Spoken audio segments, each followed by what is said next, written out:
Bismillahirrahmanirrahim. Qala al-muallif Asy-Syaikh Muhammad Al-Alimul Allamah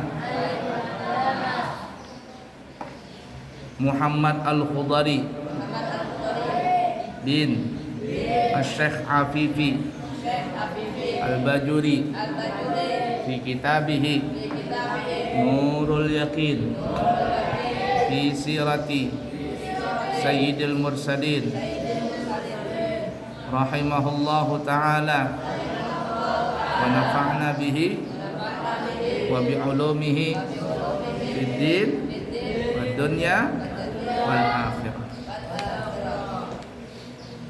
Kita lanjut ya, masih membahas tentang bi'tsah, kebangkitan Nabi, diangkat menjadi Nabi dan Rasul dan di dalam berdakwah. Halaman 43. Ikutin semuanya. Apakah Allah tidak mampu melakukan hal itu?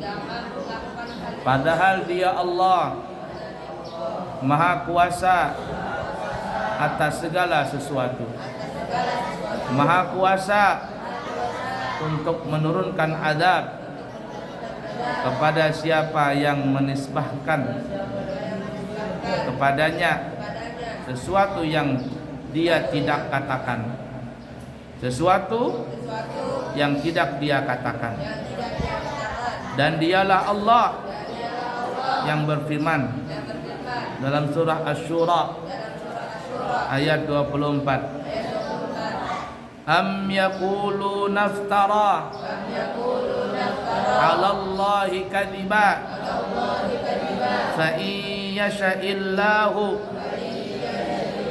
yakhtim 'ala qalbik wa yamhullahu al-batila wa yuhiqqul haqqa bikalimatihi innahu alimun bidatis sudur. Bahkan mereka mengatakan, Dia Muhammad, orang-orang kafir mengatakan, Dia Muhammad telah mengada-ngadakan dusta terhadap Allah. Nah, jadi orang kafir Quraisy mengatakan Nabi Muhammad itu ngada-ngada aja, dikatakan pembohong, padahal Nabi tidak berbohong. Maka jika Allah menghendaki, niscaya Dia mengunci mati hatimu, dan Allah menghapuskan yang batil dan membenarkan yang hak dengan kalimat-kalimatnya, yaitu Al-Quran. Sesungguhnya Dia Allah Maha mengetahui segala isi hati. Bisyarah ini telah memberitahukan kepada kita tentang tanda-tanda yang dengannya kita dapat mengetahui kebenaran Nabi Muhammad sallallahu alaihi wasallam dan siapa yang mendustakannya. Bisyarah seperti ini merupakan pemberitahuan tentang sesuatu yang akan terjadi kelak. Selain itu, Nabi Muhammad sallallahu alaihi wasallam juga memberitakan tentang banyak hal, dan hal-hal tersebut benar terjadi seperti yang beliau beritakan. Di antara berita-berita tersebut ada yang tidak dinalar dengan perasaan atau perkiraan. Misalnya pemberitaan bahwa bangsa Romawi akan menang setelah sebelumnya dikalahkan oleh bangsa Persia, hingga hampir saja mereka berhasil menduduki Konstantinopel, ibu kota kerajaan mereka.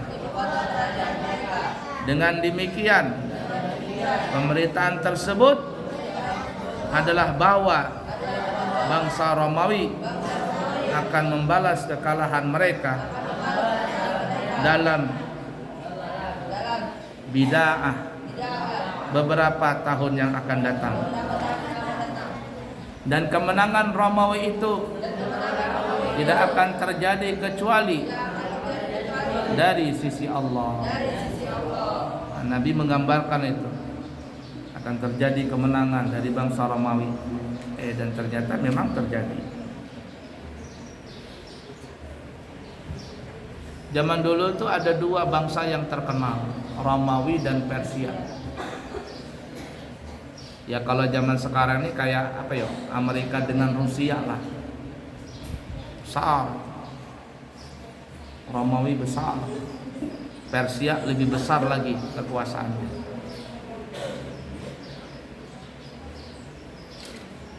Nah, termasuk Konstantinopel itu di bawah naungan Romawi ya, betul ya?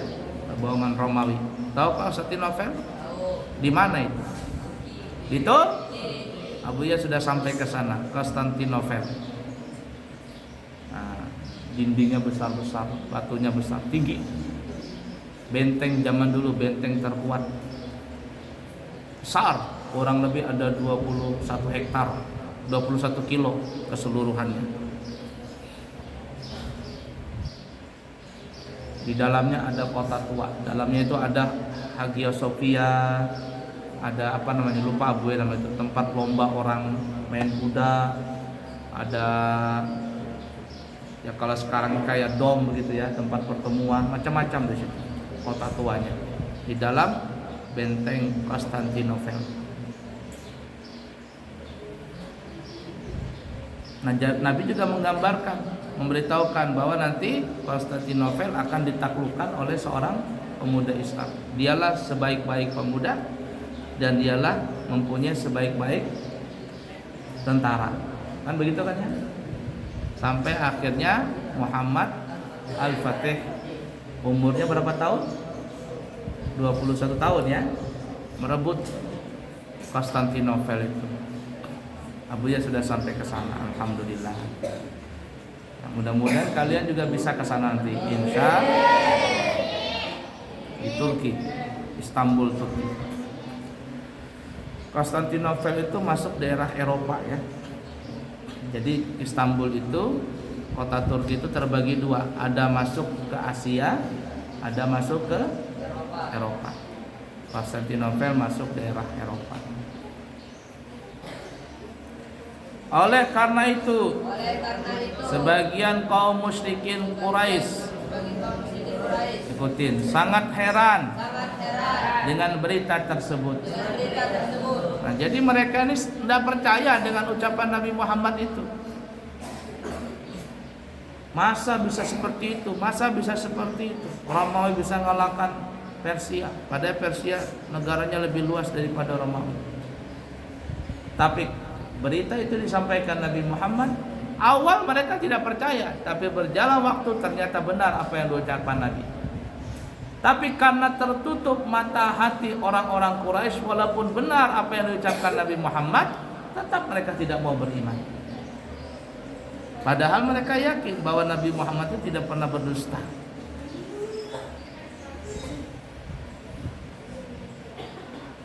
Nabi Muhammad itu gak pernah berdusta. Cuman karena orang Quraisy tadi tertutup mata hatinya, ya gak mau beriman. Sebagian kaum musyrikin Quraisy sangat heran dengan berita tersebut. Ikutin semuanya. Sampai Abu Bakar As-Siddiq radhiyallahu taala anhu bertaruh untuk kebenaran berita itu.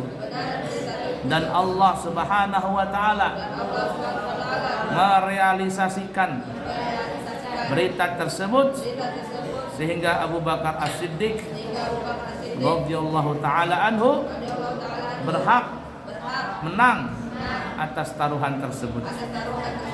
Ini baru sedikit dari banyak hal yang penjelasannya akan kita baca nanti, insya Allah. Al-Qadhi'iyat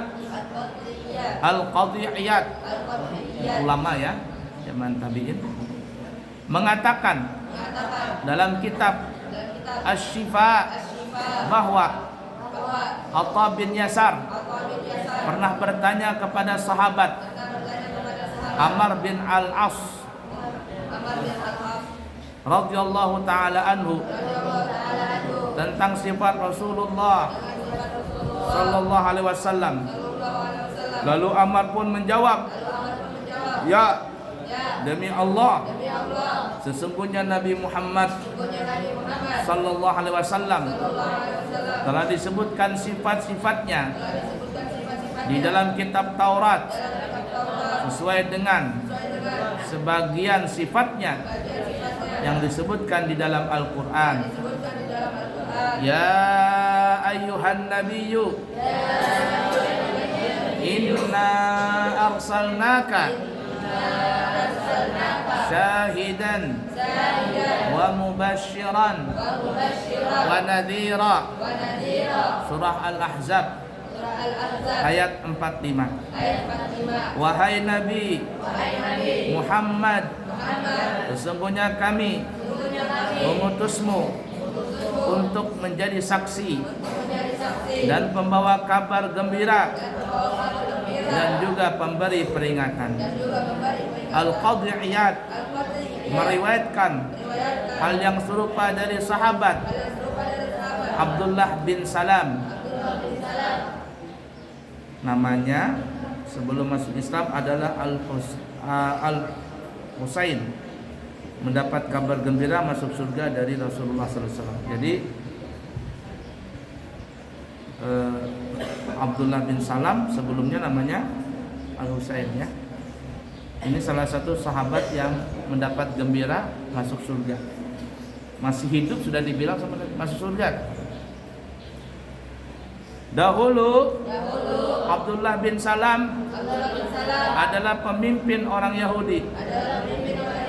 Tetapi ia tidak dibutakan oleh jabatannya hingga meninggalkan agama yang lurus. Demikian pula dari Ka'ab al-Ahbar, ada sebagian jalul hadis tidak bersuara keras di pasar-pasar dan tidak pernah pula mengatakan hal-hal yang tidak senonoh. Aku selalu membimbingnya kepada setiap perbuatan yang indah, yang baik. Aku memberinya semua akhlak yang mulia. Aku jadikan ketenangan sebagai pakaiannya, kebijakan sebagai lambangnya, ketakwaan sebagai jiwanya, hikmah sebagai perkataannya, jujur dan menepati janji sebagai wataknya, pemaaf dan berbuat yang ma'ruf sebagai akhlaknya, adil sebagai perjalanan hidupnya, perkara yang hak sebagai syariatnya, hidayah sebagai imannya, sebagai imamnya, Islam sebagai agamanya, dan Ahmad sallallahu alaihi wasallam sebagai namanya. Itu disebutkan dalam kitab Taurat itu ya. Itu yang diceritakan oleh siapa tadi? Abdullah bin Salam, begitu juga Ka'ab bin Al-Ahbar. Aku memberinya hidayah setelah tersesat. Aku mengajarinya setelah sebelumnya bodoh. Aku mengangkat sebutannya sesudah ia tidak terkenal. Aku meninggikan derajatnya sesudah ia tidak dianggap. Aku memperbanyak pengikutnya sesudah sedikit. Aku membuatnya berkecukupan sesudah ia miskin. Aku mempersatukan dengannya sesudah berpecah belah. Aku merukunkan hati-hati yang bertentangan melaluinya. Kecenderungan yang berbeda-beda dan bangsa yang bermacam-macam. Dan aku menjadikan umatnya sebagai umat yang paling baik di antara manusia. Nabi Musa alaihi salatu wassalam memberitakan tentang sifat Nabi Muhammad sallallahu alaihi wasallam dalam kitab Taurat. Musa menuturkan firman Allah Subhanahu wa taala sebagai berikut. Dia adalah orang yang jujur. Siapa maksudnya dia ini? Lagi terpercaya. Hambaku yang bernama Ahmad adalah pilihanku. Nama Nabi Muhammad itu banyak ya. Yang di langit yang terkenal adalah Ahmad. Di bumi adalah Muhammad.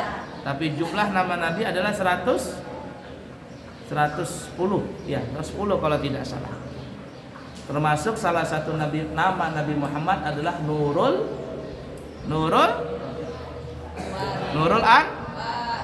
Anwarin, nama Nabi Muhammad.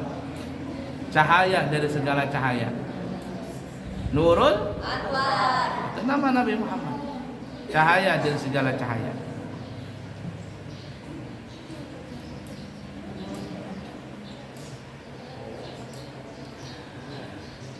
Hambaku yang bernama Ahmad adalah pilihanku. Tempat kelahirannya di Mekah dan tempat hijrahnya adalah Madinah atau Thayyibah, dan umatnya adalah orang-orang yang selalu memuji Allah Subhanahu wa taala setiap saat. Itu ada dalam kitab Taurat, tapi Taurat yang asli. Sekarang ini enggak tahu sudah. Banyak yang tidak asli lagi. Itu Nabi Muhammad disebutkan di dalam kitab Taurat, dalam kitab Injil, dalam kitab Zabur. Nah, tapi itu yang kemarin kita bahas sampai hari ini itu kabar gembira di dalam kitab Taurat. Nah, nanti kita akan datang membicarakan tentang kabar gembira dari kitab Injil yang asli. Ada yang mengatakan kitab Injil yang asli itu namanya Barnabas yang asli. Injil Barnabas. Menguap itu. Tapi ada juga Barnabas sekarang ini tapi tidak asli. Ya, tidak asli. Wallahu a'lam bishawab. Insyaallah nanti sambung lagi. Sallallahu alaihi wasallam Muhammadin wa ala alihi washabihi wasallam. Alhamdulillahi rabbil alamin.